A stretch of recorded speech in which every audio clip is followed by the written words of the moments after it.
చేతి తట్టును మన జీతము కోసం ఎలా అయితే ఎదురు చూస్తామో దేవుడు ఆశీర్వాదములు కూడా కోసం కూడా మనం అలాగే ఎదురు చూసేవారుగానే ఉండాలి.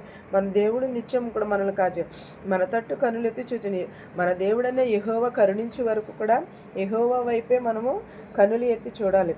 యెహోవా మేము అధిక తిష్కారము పాలైతిమి.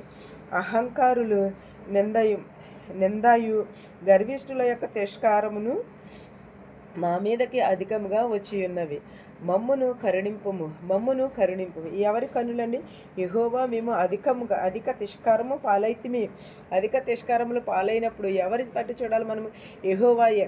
మనుషులు ఏంటంటే చూటుపోటు మాటలు ఎన్నో రకమైన మాటలు అంటూ ఉంటారు. కానీ అవన్నీ మనం తట్టుకుని దేవుని వైపు చూడాలి. మనుషులకు రాకపోతే శ్రమలు ఎవరికి వస్తాయి? మానులకు వస్తాయా? రావు కదా. మనుషులకు మాత్రమే శ్రమలు వస్తూ ఉంటాయి. మనుషులను మనము మన మనుషులము ఏం చేయాలి?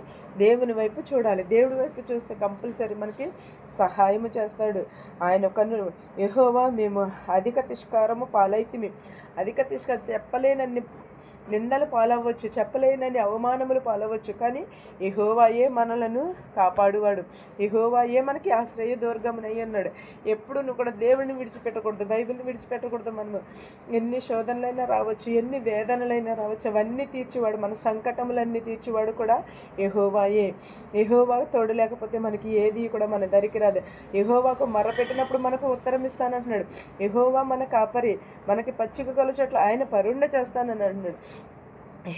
యెహోవా మనలను కాచి కాపాడేవాడు యెహోవాయే. మనుషులను నమ్ముకునేట కంటే యెహోవాను ఆశ్రయించుట ఎంతో మేలనను.